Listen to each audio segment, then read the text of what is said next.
میوانەکەم هەژار هۆشیار مامۆستای زانکۆ. سڵاو لێبێ مامۆستا بەیانی و باش پێم بڵێ ئەمەی کە دەیبینی ئەم پاڵپشتەی گەنجان و ئەم جۆش و خۆشەی کە ئێستا ئەوان هەیەە بۆ لایەنینەتەوەی چۆن دەیبینی؟ سڵاو ڕێز بەیانی ئێوە بینەرانی شاشەزانەکەی کورسات باش. ئاشکرایە لای هەمومان گەنج هێزێکی و کاریگەری بنەڕەتی تەواوی لە ناو کۆمەلگادا و هەروەها گەنج دەتوانێت ئایندەی هەر نەتەوەیەک و هەر دەوڵەتێک دیاری بکات لەگەڵ ئەو کرانەوەی کە بە ڕووی جیهاندا هەیە ئەو جیهانگیری ئەولەمەی هەیە کە لە دشت بە کەلتورەکانەوە کە جیهان لە یەک کەلتوردا کۆ بکاتەوە و گرنگیدانی تایبەت بە پاراستنی نەتەوە و میراتی نەتەوە و ئاشکرایە گەنجان ڕۆڵێکی گرنگیانەیە لە پاراستنی نەتەوە لە ڕۆکانی زمان کەلتور فەرهەنگ و نەریتەکان. ئەوەی جێگای دڵخۆشیە ئەمڕۆ ئێمەی گەنجی کورد لە کوردستان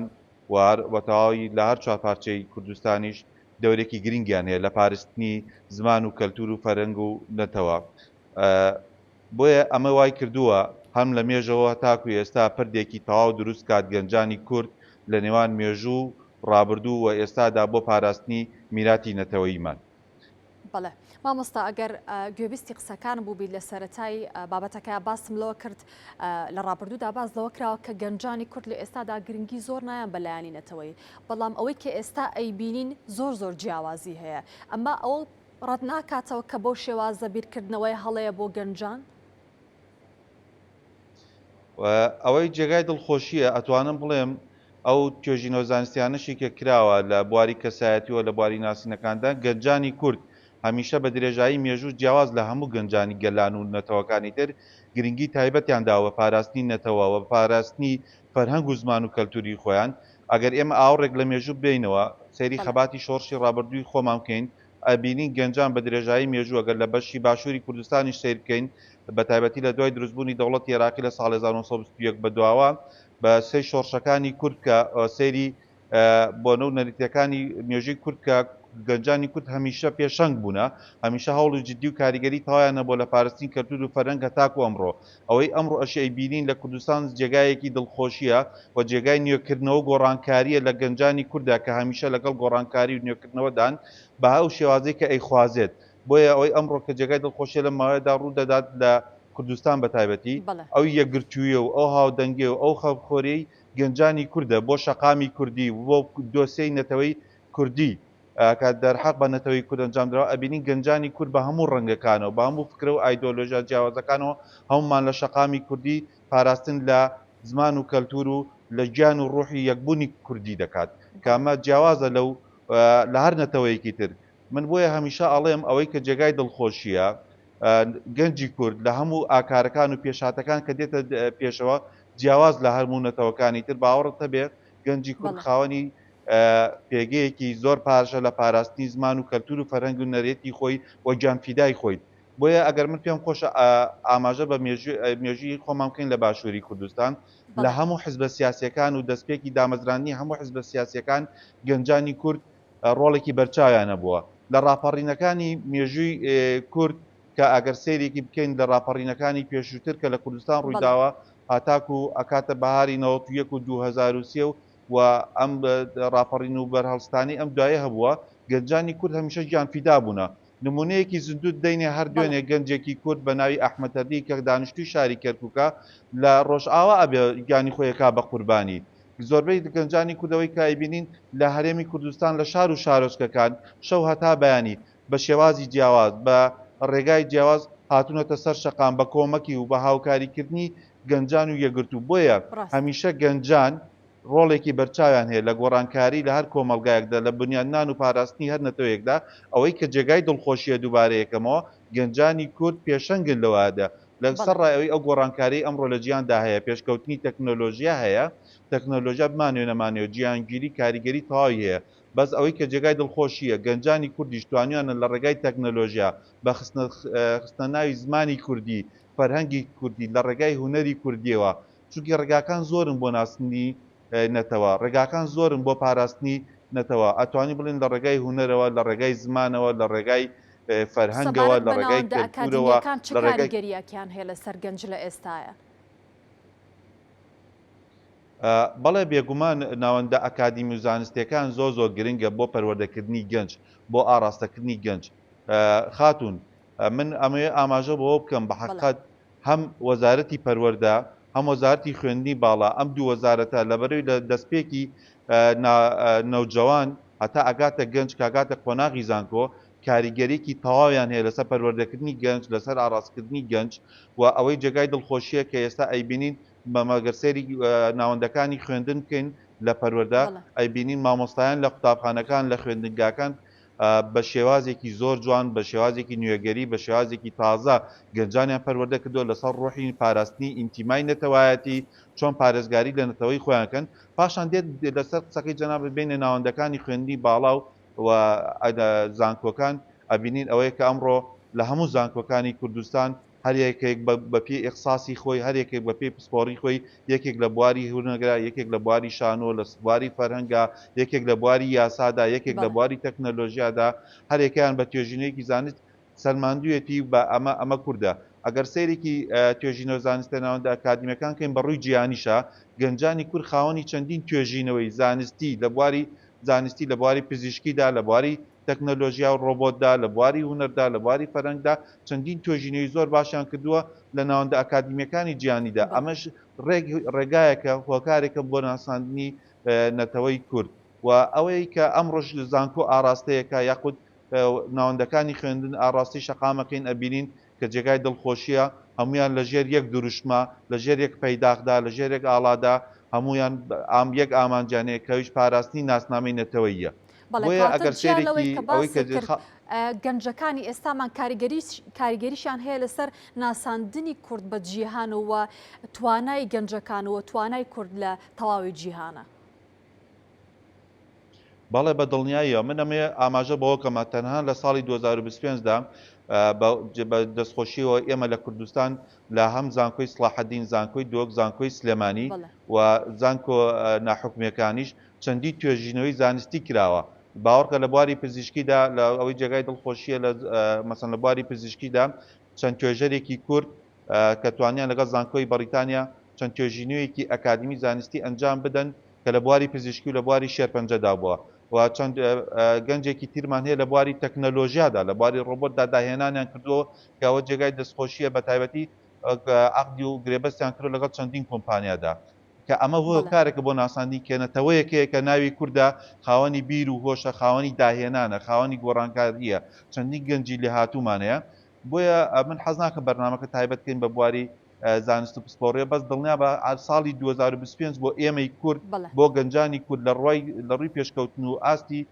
گۆڕانکاری و تەکنۆلۆژیا و هەروەها بوارەکانی تری پزیشکی و هەروەها فەرهەنگ و کەلتوری چەندی پێشکەوتیان توانیوانە لەو ڕێگایانەوە نەتەوەی کورد بە جیان بناسیێنن و ئەبینی من ئەمە بێمە خاڵێکی تر لەسەر ئەوەی کە جێگای دڵخۆشیە ئێمەی کورد هەروەکو شاعریش ئاماژەی پێکە هەمیشە جیاوازی نەبوو لە نێوان ڕەگەزی نێر و مێدا لە پاراستنی نەتەوەدا کەمە خاڵێکی زۆر گرنگە جیاواز لە هەموو کەلتور و فەرەنگەکانی تر زۆرێک لە نەتەوەکانی تر لە کەلتور و فەرەنگەکانی تر لەوە ڕێیان بە ئافرەت نەدابێت ڕێیان بە کچان نەدابێت بێن ناو خەبات و کار لەسەر پاراستنی نەتەوەی بکەن منەمەیە مەسەنا هەمیشە شاعرە فەرمێت دەڵێت تا ئێستا ڕووی نەداوە لە تاریخی ملەتە گولە لە سڵگی کچان بێت لە قەڵغانی هەڵمەتە ئەمە ئەوە دەرەخە لە مێژوودا هەتا ئەمڕۆ کایبینین کچانی ئێمە شان بەشانی براکانیان لە سنگەرەکانیان دیفاعیان پاراستنیان کردووە لە فەرهەنگ و لە ناسنامەی نەتەوەکەیان ئەوەی کە ئەمڕۆ ئەیبینی مەسەن کچانی ئێمە لە ڕۆژئاوا بە هاوسەنگەری گەنجەکانمان پاراستنی دیفاعکەن لە نەتەوەکەیان پاراستنی نەتەوەکان گردوێتە ئەستۆوە کچانی ئێمە ئابن بە قەڵغان بۆیە ئەو شعرش ماماژە پێکردکەواتە کچانی ئێمە شان بەشانی کوڕانی ئێمە لە مێژوودا و لە ئێستا و لە داهاتووشە هاوسەنگەرم بۆ پاراستنی نەتەوە بۆیە گەنجانی ئێمە ڕۆڵی بنیادنانی نەتەوەیەکی گرنگیان لە ئەستۆدایە و من ئەڵێم جیاواز شانازیەکەم بە گەنجی کوردەوە شانازیەکەم بە ڕۆڵەی کوردەوە کە لە شەقام لە زانکۆ لە ناوەندە ئەکادیمیەکان هەمیشە پاراستنی زمانیان کردووە پاراستنی کەلتوریان کردووە فەرهەنگیان کردووە نەریتیان کردووە کە هەمیشە ئێمەی کورد بە درێژایی مێژوو هەڕەشەمان لەسەر بووە مێژوو وە کولتور و فەرهەنگی کوردی تا چڕادەیە کاریگەری لەسەر گەنجەکانمان هەیە بەڵێ من ئەگەر باسی ئەوەش بکەین ئازیز خی گەورە ئێمەی کاروگ لە قڕانی پیرۆز ئاماژەی پێکا لە سوورەتی ئەحزاب لە ئاەتی هەفتایەکە خی گەورە ئێمەی دروست کردووە لە نێرومێ واروها لە کۆمەڵێک چین و کۆمەلگا و نەتەوەی جیاواز بۆ یەکتر ناسین و پێشکەوتنکردن بۆیە هەر نەتەوەیەک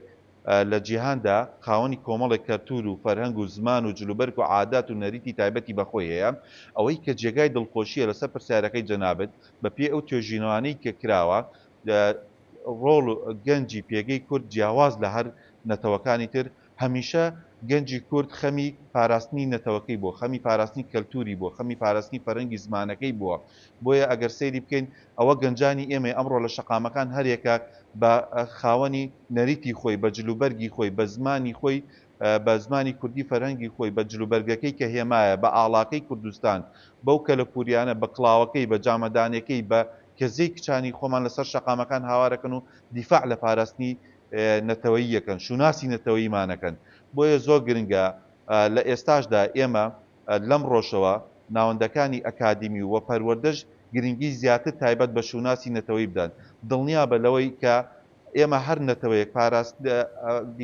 پاراستن لە نەتەوەی خۆی نەکا لە فەرهەنگ و کەلتوری خۆی نەکا بەر لە ناوچوون و نێبوو لە ناوچوون دەبێتەوە چونکی بمانوێ نەمانوێ ئەمڕۆ لە جیهاندا جیهان بۆی ئەو پێشکەوتنە تەکنۆلۆژیای سەریعی کە هاتۆتە ئاراوە بۆی ئەو گیانگیرەی کە هاتۆتە ئاراوە هەموو گەنجانی تێکەڵ کردەوە ئامانجی گیانگیری ئەوەیە کە نەمانی کەلتور و فەرهەنگی کاڵ بێتەوە لە نێوانی گەنجاندا کە خەڵک وایە ئەبینی کە گەنجی کورد لە ساڵانی ڕابردوودا بۆ ئەو پێشکەوتی تەکنۆلۆژی کە ئینتیمای نیشتیمانی نەماوە کە ئینتیمای نەتەوایەتی نەماوە کە دڵسۆزی بۆ خاک و نیشتیمان نەماوە بەڵام ئەوەی کە ئەمڕۆ ڕوویدا لە کوردستان وەڵامی ئەو پرسیارانی دایەوە کە گەنجی کورد هەمیشە پێشەنگ بووە کە گەنجی کورد هەمیشە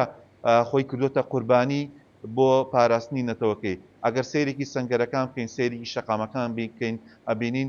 لە جوتیارێکەوە لە پزیشکێکەوە لە ئەندام پەرلەمانێکەوە لە کرێکارێکەوە لە بازرگانێکەوە ئەم گەنجانی خاوەن دەستیکارن ئێستا هەمومان یەک دەنگ هاوارەکەین بۆ پاراستنی نەتەوەی کوردمان و بەردەوامبوون لە پاراستنی کورد و کوردستان. بەڵێ مامۆستا ویستم باسی بابەتێکم سمبولی کەزی واتە کەزی ئێستا بۆ بە سمبولێک وە لە هەموو گەنجەکانمان وە کچەکانمان وە ئەوانی دیکەش ئەو قڕانەشی کە بۆ نمونە قژێکی درێژیان هەیە پرچەکانیان کردووە بە کەزی و ئەمەشیان بە تەواوی جیهان پیشاندا کە ئێمە لە پشتی یەکترین واتە گەنجەکانمان ئەم کارەیان کرد و لە تەواوی جیهانیشە کەسانی گەورەش هەستاون بە ئەنجامدانی ئەم کەزیە ئەمەش هەر هێزی گەنجان نییە وای کردووە یەکبوون دووبارە دروست بێتەوە و هێزی خۆمان هێزی کورد پیشانی هەموو جیهان بین بە دڵنیایەوە لەم شۆڕشەدانە کە هەر جارێک لە شۆڕشێک دێتە پێشەوە گەنجان شتێکەکەن بە ڕەمز شتێکەکەن بە مەشغەڵی خۆیان دیارە لەم شۆڕشەی کە ئێستا ئەمڕۆ لە شەقامی کوردی ڕوادات کەزی بۆتە هێمای بەرخودانی کورد بۆتە شوناسی بەرخودانی کورد لەم قۆناغەدا بەپێی قۆناغەکان و گۆڕانکاریەکان هەرجاری ڕەمزێک دێتە پێشەوە بۆیە مەسەن دەبینین لە ئەگەر سێرێکی مێژووی ئاوڕی خۆمان بدەینەوە ئەبینین لە قۆناغێکدا کە پێویست بووە مەسەن کاوەی ئاسنگەر و ڕەمزی چەکشمان هەبووە بۆیە لە قۆناغێکی تردا دێتە پێشەوە لە تاوانی جینۆسایدکردن و قڕکردنی ئەم نەتەوەیە بە کەلتور و فەرەنگێک کە تاوای پرۆسی جینۆسایدی ئەنفال بوو ئەبینین لایەنەش مەمەوشکەیەکی مناڵ لەگەڵ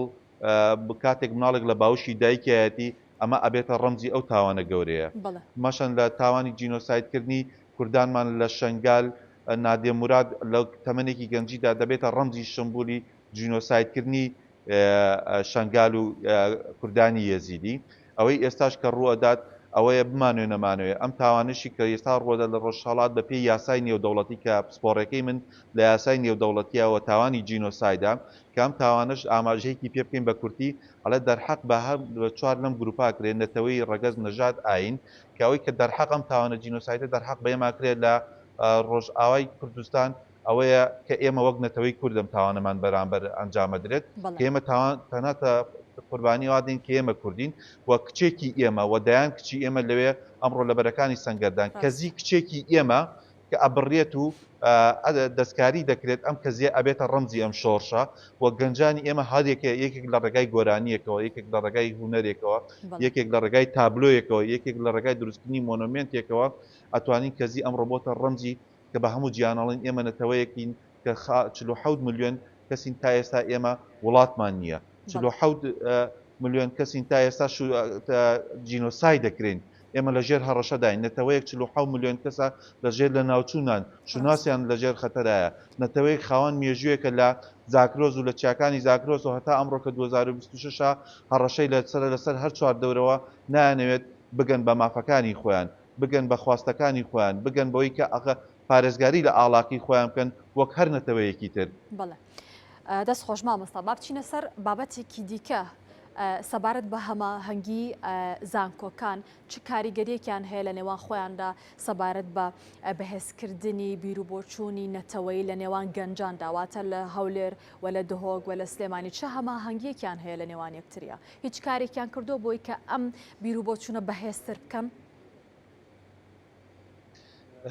بەڵێ بە خۆشحاڵیەوە من نەتوانم ئاماژە بۆ بکەم وەزارەتی خوێندنی باڵا تەنسیقێکی نێوانێکی باشی هەیە دروست کردووە کۆنتاکتێکی باشی دروست کردووە پەیوەندێکی باشی دروست کردووە لە نێوان زانکۆکە حکومەکانی هەرێمی کوردستان و زانکۆ ناحکومەکان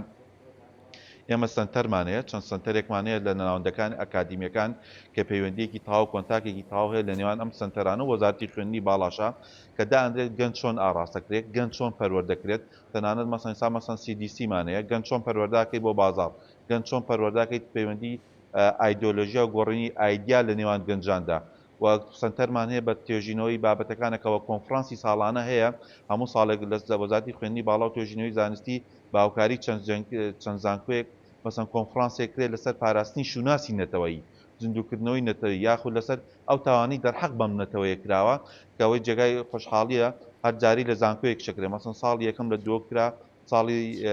دو ساڵی پێشوو لە زانکۆی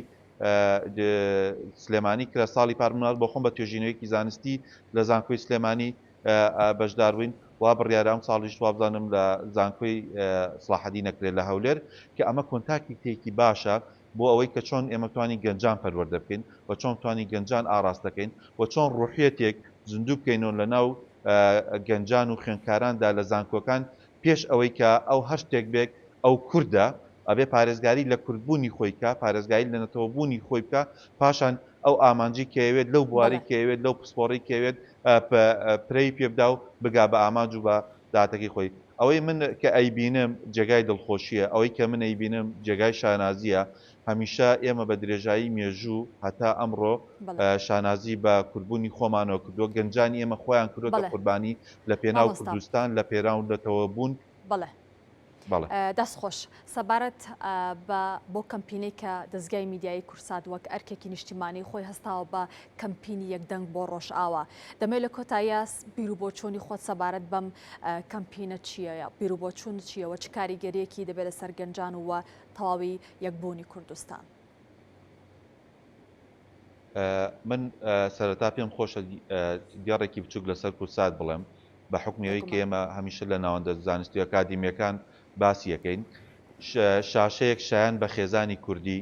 شاشەیە خزمەتکردن بە کەلتور و زمان و فەرهەنگی کوردی ئەتوانم شایەتیەوە بدەم کە کورسات پاراستوێتی ئەمە قسەی من نییە قسەی زۆرینەی کەسە قسەی شەقامەکانە قسەی ناوەندە ئەکادیمیەکانە چونکی ئەو شاشەیەکەوای کردو لە هەر کات و ساتێکدا خێزانی کوردی بێ سێری کاتوانێت سێری بکات ئەو شاشەیە هەمیشتە بیری لەوە کردوتەوە چۆن بتوانێت لە ڕێگای گەر شانۆ بێت گەر مۆسیک بێ گەر هەواڵی سیاسی بێ گەر هەر بابەتێ بەرنمەیەکێ بێ بیری لەوە کردوتەوە چۆن پاراستنی کەلتور و فەرهەنگ و زمان کات چۆن پاراستنی نەتەوەی پاراستنی کوردستانی لەسەر هەموو یۆداناوە ئەمە بابەتێکی تر ئەوەیە کەناڵی کورسات لە هەر پێشاتەکاندا هەر پێشاتێک ڕووی داوە کارەساتی سروشتی بێت یاخود کارەساتە تاوانکاریەکان بێت کە ڕووی داوە دەرحەق بە نەتەوەی کورد ڕوویداوێ بەسەر کورد و کوردستانە هاتوێت تاکە شاشە بۆ ڕاستەوخۆ دەست پێشخەری کردووە هاوکاری کردو وەک شاشەکانی تر دەستگای میدیایی کورسات هاتۆتە پێشەوە هەم لە من هەر لەم ساڵدا مەسەن لە لافاوەکەی چەمچەماڵدا دەورێکی کاریگەری هەبوو توانێتی دەنگی خێزان و دەنگی چەمچەماڵگەێنە یاخود لە تاوانی جینۆسایدکردنی شنگالدا شاشەی کورسات دەستگای میدیایی کورسات ئەو دەستگایە بوو کە توانیتی دەنگی جینۆساید پێش هەموو کەناڵەکانی تر جینۆسایدکردنی کوردانی یەزیدی بەجیان بگەێنەوە ئەم ڕۆژ ئەو شەڕی کە لە ڕۆژئاوا ڕوو ئەدات ئەو جینۆسایدکردن و قڕکردن و کۆمەڵکوژەی لە ڕۆژئاوا ڕوودات دەستگای میدیایی کورسات خۆشبەختانە زۆر بە شێوەیەکی بەرپرسیارانە دیفاع لە شوناسی نەتەوەی کوردی یەکات و هاتۆتە سەرخەت و ئەو کەمپینەی کە کورسات کردی بە خۆشحاڵی و هەموو تاکێکی کورد ئێمە بۆ خۆمان بەشدار بووین لەم کەمپینە و هاوکاری ئەم کەمپینەین و ئەوەی وای کردووە کە جێگای دڵخۆشیە ناوەندەکانی خوێندن و ئەمڕۆ منەمێ بازەوە بکەم کە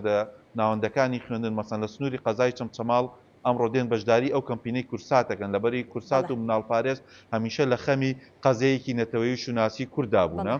بۆیە ئەبینی لە زانکۆکانیش وە ئەو یەکدەنگەی کورسات دوای کردووە هەمیشە لە شاشەکەیدا